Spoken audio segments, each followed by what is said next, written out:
Well, while like listening to you, did you ever have like the opportunity to apply some unexpected skills of yours to the role? I think you already said like your attention to detail, but anything else? I don't really think so. I think there's so many tasks that we do in a day that I've maybe had the skill very small and then it's grown. Like Excel and like Word document formatting, I was like, oh yeah, I think I'm good at that. And maybe not at the level that it needed to be at first, but I've always gone and like, okay, well, I can watch a YouTube video of that and learn it and, do conditional formatting for Excel or things like that. Right now, copy editing is the skill that I'm learning from Amber. She also copy edits all of our products. And so I was like, oh, well, I've always thought my grammar was good, but, I actually spell like a British person. For some reason, my English is British English. And so a lot of the things that I write are okay, but British. Like towards is actually supposed to be toward. There's no S. I think that's a common misconception. Yeah. Yes. And then like punctuation. Punctuation goes inside of a quotation at any given time. If it goes outside, that's British. Yeah. So there's a lot of unexpected things that I've learned, maybe not unexpected that I've had, which is kind of fun that every year I can add a new skill to my repertoire. Well, I know I go back and forth with the punctuation and the quotations. I'll be honest, sometimes it just looks odd to me to have it inside. I'm like, that makes no sense. To be able to like do grammar, because I feel like when I'm writing papers, whoever looks at my papers, they're like, why are you putting a comma there? And why are there like 20 other commas in that one sentence? Because I feel like unconsciously I'm putting a comma whenever I think or whenever I stop. And so my papers are just littered with commas and people are like, so why did you put it there? It just felt right. So Yes, I get that. And that's often how I will write things. This is, how does this feel? Or does this portray the feeling I'm trying to get across? That's one of the big fights I typically have with Grammarly. I'm like, no, it doesn't feel right like that. We need it like this. And so I think that's what a lot of people do. You write how you feel or you write how you're thinking. And so, yeah, I got a lot of commas in my brain also, Kiana. So you've kind of mentioned your long-term goals is to be an instructor. How do you feel this position would be relevant to something long-term for you? I think a lot of us at UTAC have a second job. You are really kind of the inspiration for how I can juggle something like this with my long-term goal of instructor. If I am able to know what I need in a classroom and I know a little bit of the ins and outs of the educational publishing industry, I think that really helps on adoption dates, knowing what's needed and what's kind of unnecessary that some beginner instructors might think that they need to have. And then also seeing the student responses, not just as I'm tutoring, but kind of the surveys that we get back from our students of like, we in our engagement packages have different types of assignments and they are really engaged in some and then in others they're not. So kind of would really help as an instructor. If students are just sitting in a classroom not engaged, I think that's the worst kind of point that you could have as an instructor. And so getting that increased, but also making sure that they're having fun with the information is kind of what I am passionate about for courses that I dream about teaching. Two things come to mind. One, I'm always amazed when a student says they had a boring sociology class. I'm like, how? How Mhm. could you possibly have a boring sociology class? But you mentioned your dream classes. What would be your dream class to teach? Oh, um, medical sociology and the deviance of gender. Yeah, I Ooh, think that sounds like a those good class. yeah. Those are the 2 that I always am like, "Okay, I would love." Even things like the, childhood and adolescence that I took as well. Those are always interesting courses that you might not think about when you think of sociology. Mhm, It's like one of those like, "Oh, maybe that's an elective." But mhm, then you go into those and they're the best class that you had all semester. mhm. Mhm. Yeah, that's Yeah. always, as an instructor, that's how you really want a student to feel like, wow, this is the best class I've had. Mhm. I really enjoyed this, but I learned from it Mhm. as well. Yes. So, can you share a project or task you've been particularly proud of during your time at UTAC? And why does it stand out for you? Oh my gosh. There's so many things I'm proud of. We work fantastic as a team to make great products, but I think the one I'm most proud of is the sociological theory engagement package. Speaking of boring classes, my theory was sort of boring. I didn't think we covered as much as we did, probably because it was a conflict perspective. So we spent like 3 weeks on Weber and then did like another 4 weeks on Marx and yeah, Engels. Yeah. Sorry. He always is on the back burner for Marx. But I was like, when are we going to get to Goffman? Like, I love dramaturgy as a Mhm, theory, or even like social exchange theory. We never hit any of those. And mhm, so I felt like I walked away with half of mhm, theory that I should have known. And it was actually my last semester, it was a required course. And so I had to take it, but I wouldn't have known anything going forward in my classes if I had to take that sooner because I felt like it was half baked, kind of. mhm, Which was, that was okay. There was some administrative problems. The instructor switched like 2 days before the semester started.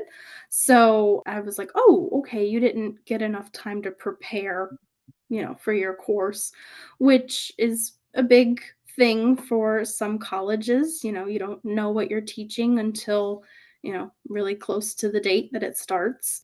So when I went and did theory, I made sure that I cross referenced like 5 textbooks. And I was like, what's covered in all of these? Because my textbook, I never went past like chapter 13 and there was 25.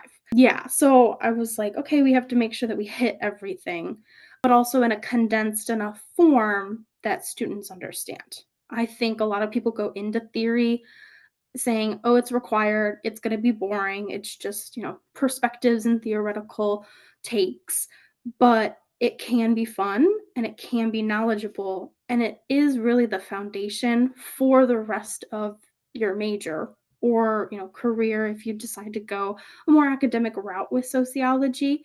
And so making sure that I put all of my best effort into that engagement package was my goal.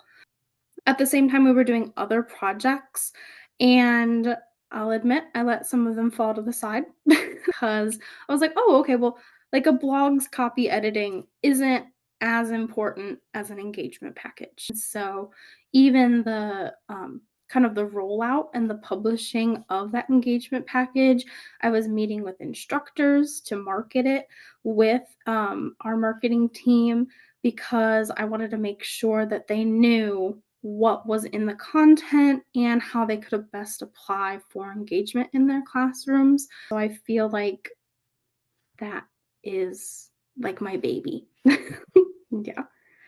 Mhm. yes. Having written one myself, the sheer Mhm. amount of time and energy and dedication that goes into it, you absolutely should be proud of that, Yeah. because that's a lot of work. It Mhm. really is a lot of work. UTAC is a relatively small company compared to some of the big name publishers. And so that means all of our hands are in a lot of different things. And to also be involved and be the creator of an engagement package, that's huge. That Mhm. absolutely is huge. I hope you have that on the top of your resume somewhere, Nora, because that's a really important thing that you Mhm. Yes, I have both of my engagement packages, did. There like, you go, right on the right top. up there. Mhm. Yes. I mean, just looking at, I haven't created one, but just looking at the engagement project products while like making content that from them, I always am just in awe of how much work would have had to be put into this because it is a lot of information, but it's kind of the very important parts. So I think I always have the issue of, but everything's important, but when you try to summarize things, so I can't even imagine the amount of work and dedication. You went through 5 different textbooks to make sure that everything is in this product is at least mentioned in all of these. Oh my goodness gracious. Well, Mhm. I will say, as the content manager, Nora has been really good in making sure the research is done for the product. That the interns are all up in it. There's Excel spreadsheets and all kinds of stuff. So we know what we're creating, but also what other people have created, what we're up against, and how to improve what they've done to make it to kind of use it as a stepping stone for a better product. Mhm. Well, you did mention that your engagement package is your baby. So when someone gives you feedback on that, how would you take it and how do you like incorporate it in your work and how do you feel about feedback? So I probably sit at my desk for 2 to 3 minutes before even looking at any feedback, and I remind myself, it's feedback. It's yes, I'll look at your work and yes, but it's neutral judgment. It's not, "Oh, this is wrong. You wrote that horribly." It's criticism that is constructive. We always send out like constructive criticism sheets to our interns. We make sure that there's positive aspects that are highlighted.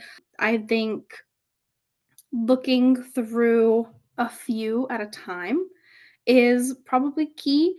And then seeing where there's like, oh, great example. Like that's kind of you hold on to that and you're like, okay, I can do this. And so a lot of the feedback was, hey, can you just describe it in a different way? This might, this example might not come across to all of our students.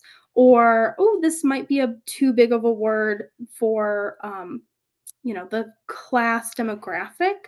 I've done intro as an engagement package and I've done theory. That's mildly different levels of reading information that you put in, word choice. So kind of like making sure that you take all of that into account.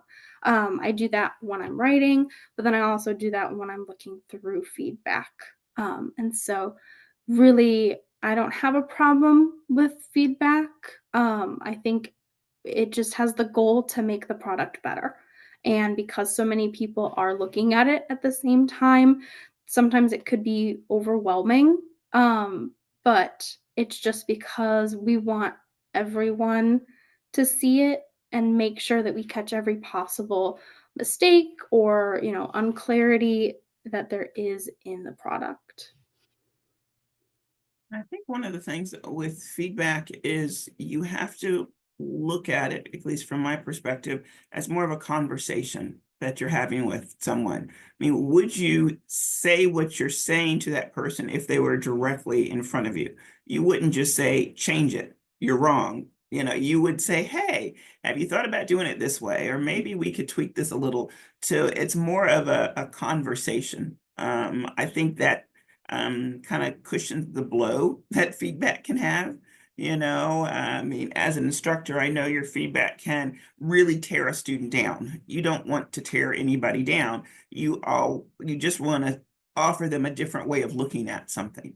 And I think in general, I think at UTAC, we do a good job of feedback in a way that's constructive to help kind of build people up and help move the conversation along as if you're having a dialogue about whatever they've written.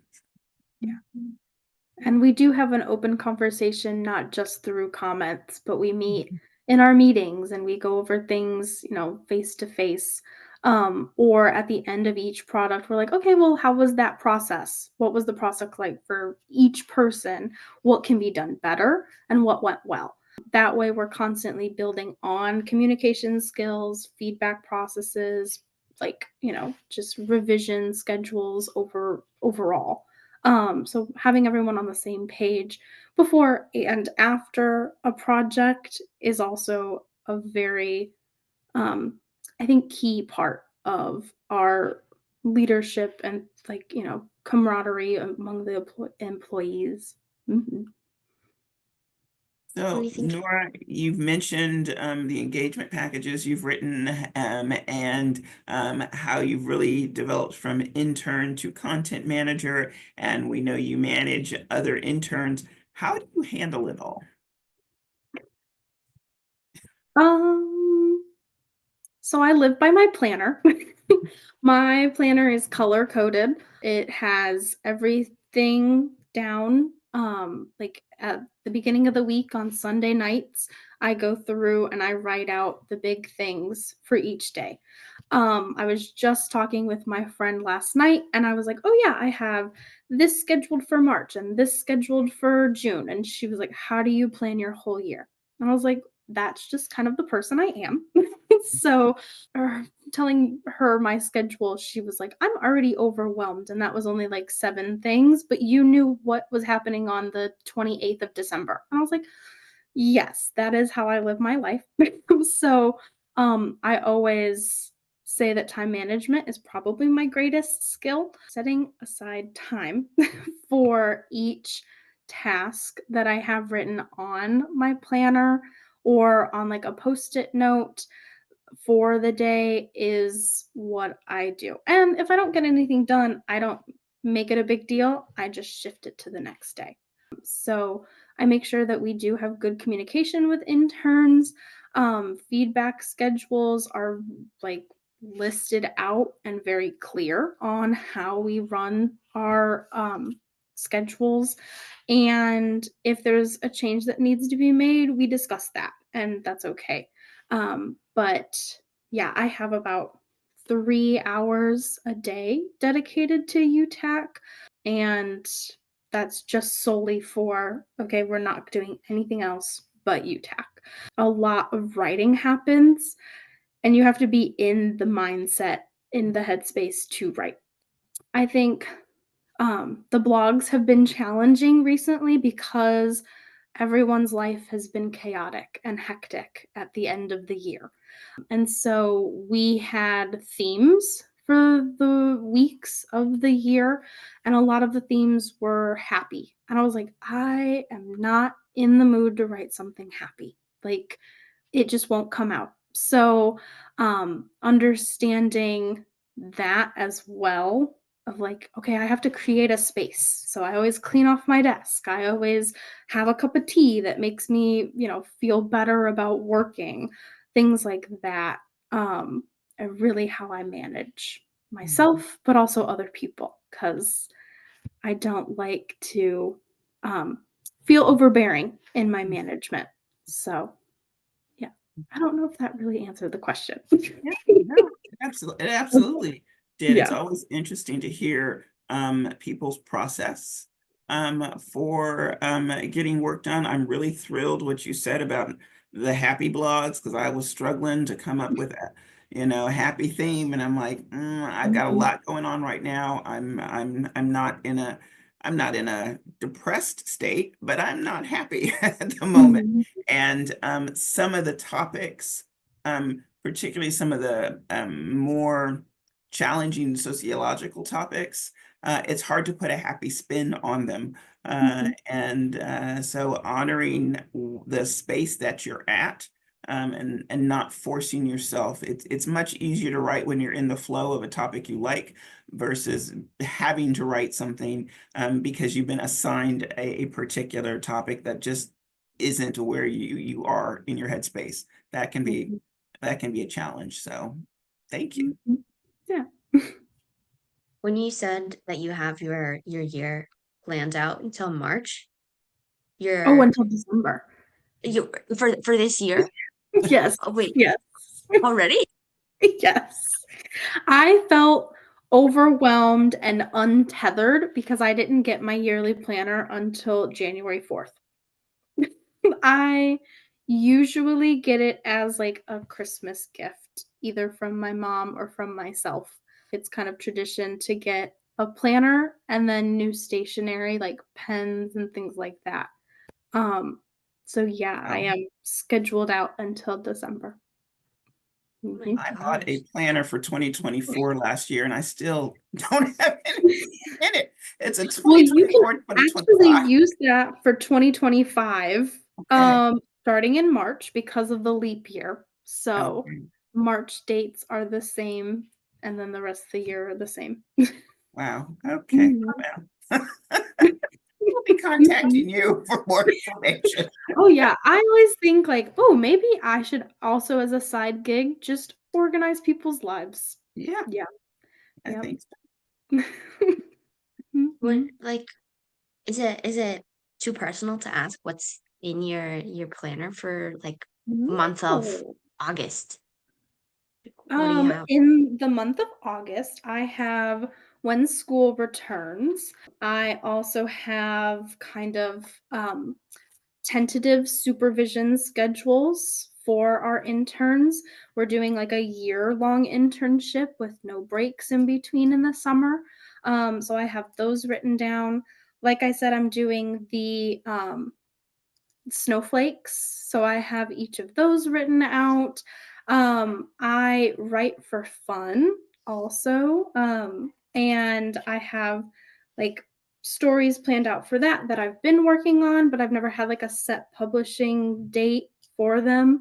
So I have those listed. And then for each like month, I have a reading list with a goal of 4, and in January, as of today, I have already read 7 books. So I'm thinking about changing that goal to a little higher of number. Mhm. Wow. Yeah. Right. That Mhm. is impressively organized, Nora. I had no idea. I mean, I knew you were organized, um, Mhm. but damn. Yeah. Yeah, the level of organization is sometimes not what you would expect. I got one of those 3D cubes for Christmas, that you pull off every day. Mhm. Oh, that's not gonna show. Okay, Yes. there. Yep. Um, and each little thing comes off and, like, makes a little teepee for the tents, Mhm. and so I'm able to write my schedule on those as well. Um, yeah. So I have things written down in multiple places to kind of hold me accountable in the goals and the tasks that I set out to do. And A I know good Angela sticky does note. sticky notes. Mhm, mhm. Ah, Yeah. Wow. well, that's right. I feel like I just blew Kiana's mind. Sorry. I feel like so mind blown, Mhm, and like I have a to-do list, but I have like what I had 20 things on it, and I looked at mhm. that and I felt so overwhelmed. So I can't even fathom the Yeah. amount of work that it Mhm. went into planning your Advice year. for to-do lists, Keep it short, like a 5-task to-do list. It makes it seem more manageable, and if you I have a little piece of Yeah. one that I got online, but even Mhm, that, I mhm. look at it sometime and go, Mhm. Yeah. If you cross off all 5 things on your to-do list and it's still only maybe like 1 PM and you have the mental power and the physical power to keep going through, add another 3. Don't overwhelm yourself really early in the morning or at the start of your day, you know. I think that's the biggest advice I could probably give for getting organized and setting some time management goals. that would be an interesting intern meeting. You know, we have our Mm, Saturday intern meetings, is really mhm, honestly talking about how you organize things. 'Cause I know we've had some interns that really seem to be on the ball and others that not as much. And I'm mhm, wondering if having some insight into organization and how it's done by the professionals would help mhm. give Yes. them some insight. So that might be something Mhm. Yeah, worth. and I tutor student athletes, and so sometimes they're very resistant to an organizational schedule. So I know multiple techniques, and even if you say that you can't be organized, we'll find a method. I can probably guarantee. You Mhm. should, I think you really should do a tutorial for us. Mm. I think heck that could even be a whole podcast just talking about or Nora's organizational Mhm. techniques. Because I think that's something that a lot of people deal with. I mean, Mhm. I honestly am overrun with post-it notes at this point. Because there's a between this and teaching, there's always a lot. I mean, I'm glad the winter session is over today, Mhm. so I can kind of cull down the notes, so I can focus Mhm. on one or two projects. Yeah. But no, you're on a super level of Mhm. organization. Yes. Well, if you're interested, comment below and if there's enough interest, maybe that will be a blog top or the podcast topic. Maybe a blog too. You'll be able to read a blog about it. Mhm. Mhm. Yeah. Well, I think my next question or that we had prepared was what have you learned from others? But I feel like I need to learn from you. Oh, I can still answer that though. I mean, yeah, please. definitely there's a lot to learn. I think the biggest thing is actually empathy. I have always joked, and my family has always joked that I am a borderline sociopath. I understand that there's social cues, and I know how to act like I care, but sometimes it's not there. But going through the work, being socialized through a job, worked more than being socialized by the education system ever did. I was always in, like, gifted and talented, and I took 12 AP courses my senior year, and so I was with like-minded people that were so driven on, like um, sorry. Um, I was with like-minded people that were driven on academics and, just success was really ingrained in my own mind. And so caring about other people's feelings didn't come naturally to me. But working as an intern, meeting other people, following kind of management hierarchies, and then moving up and working with people like that relied on me really helped me grow empathetically. I would get on a meeting and I would say, "This is done, this is done, this is done. What needs to be done from me next?" And now I take the first like 5 minutes to actually ask about somebody's day.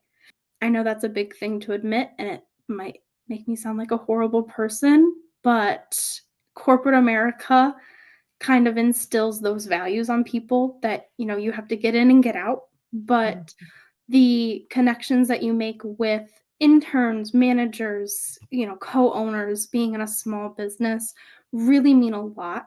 and can really impact how that relationship forms and then also extends past, just the job. I am best friends with Amber, and that wouldn't have happened if we hadn't, taken that time to be, in each other's lives in a more less informal way. Mhm. Mhm. Well, I think that all rings very true. And even as an instructor, that is something I had to learn, because if you had an office hours appointment with me, it was okay, you need me to sign off on this and that, as opposed to having the conversation. So, tell me where you're from, and how do you like being here, and what are you studying, and those kinds of building those connections, because I agree, we're very much in a world that is about getting it done. Let's get the job done. But I think having the connections and bonds makes it a much more enjoyable experience. So you don't feel like you're only about work, and people can get to know you. So I think that's a good thing. Mhm. I think that's one of the things that I was the most shocked about with UTAC was when I enter a meeting, usually like a couple minutes before, Amber, Nora, or you, Angela, are like, "How are you doing? What's going on in your life?" I'm like, "Whoa, what's this?" I was shocked. And then I thought, it's just this one meeting, but every meeting, y'all have been on top of it, asking how we are. And I feel like you care. And even when maybe I have an issue and I talk to Angela or talk to Amber and I say, you know what, my wrist is really hurting. I have carpal tunnel flare up. And I take a week off. And then Angela said, yes, you can go ahead, do it. No issues. Health first. Nora knows a bunch of things. So if you need to know more about how you can handle these things, ask Nora.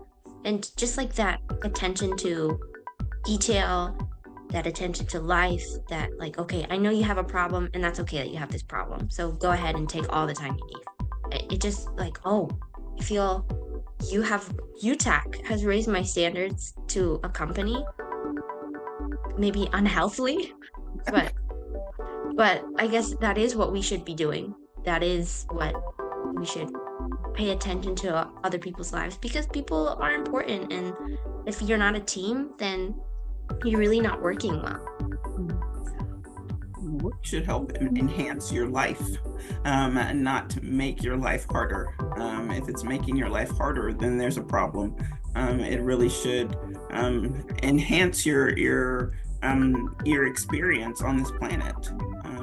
And I think that's not just a UTAC thing, but I also think, rounding it back to the topic of sociology, that's kind of like, how a sociologist, I think, should look at things. That we all got to do work, but what's our experience of doing that work? Can we live and enjoy life, and have work on the side? I think that's a much more enjoyable approach. I'm not sure if we have another question. Do we have another question, Kiana? I don't think so. I think So we went either. over everything. I think we did it. Well, it's been wonderful talking to you, Kiana. It's been wonderful talking to you, Nora. and you as well, Kiana. This has been a great conversation. And what I am finding with these podcasts is that I am enjoying getting to know people I work with in ways that I didn't know before. So great job, y'all. Yeah. I have the same opinion. I'm glad that we started this project, because I would have never known otherwise your background, Nora, and how you got to this place. Was always curious, but I was too scared to ask. So this is very enlightening. Thank you. Yeah. Never be afraid to ask. I am an open book. Yes. Thank you for having me. I wasn't expecting to cover as many topics as we did, and I'm very sorry that blew a lot of information blew your mind. But yeah, definitely if you want to talk more about that, we can as well. Thank y'all. Thank you. Thank you for listening to the Open Notes podcast. It'll be posted where podcasts are posted, and we hope you tune in next week or next time with us for our next study session. Wonderful. Bye, y'all.